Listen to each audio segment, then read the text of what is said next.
অনেক অনেক পুরনো সময়ে যখন পৃথিবীতে খুব কম মানুষ ছিল, তখন আল্লাহ তায়ালা আদেশ দেন তার প্রিয় নবী হযরত আদম কে একটি ঘর বানাতে, যেখানে মানুষ শুধু আল্লাহর ইবাদত করবে। সেই ঘরই ছিল প্রথম কাবা ঘর। সময়ের সাথে সাথে সেই ঘর নষ্ট হয়ে যায় বন্যা ও ঝড়ে। শত শত বছর পরে আল্লাহ আবার আদেশ দিলেন হযরত ইব্রাহিম ও তার ছেলে হযরত ইসমাইল কে কাবা ঘর নতুন করে তৈরি করতে।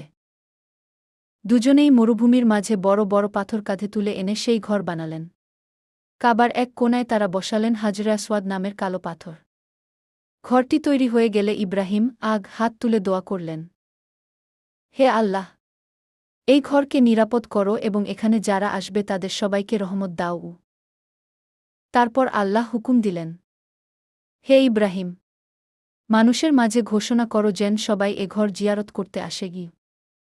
সেই থেকেই মানুষ দূর দূর দেশ থেকে আসে কাবা ঘরে হজ্জ করতে, উমরাহ করতে আর আল্লাহর ঘরকে দেখে সালাম দিতে। কাবা ঘর পৃথিবীর প্রথম মসজিদ এবং মুসলমানদের কিবলা, যেদিকে মুখ করে সবাই নামাজ পড়ে। ইসলামকে ভালোবেসে একটা লাইক করুন, সাবস্ক্রাইব করুন।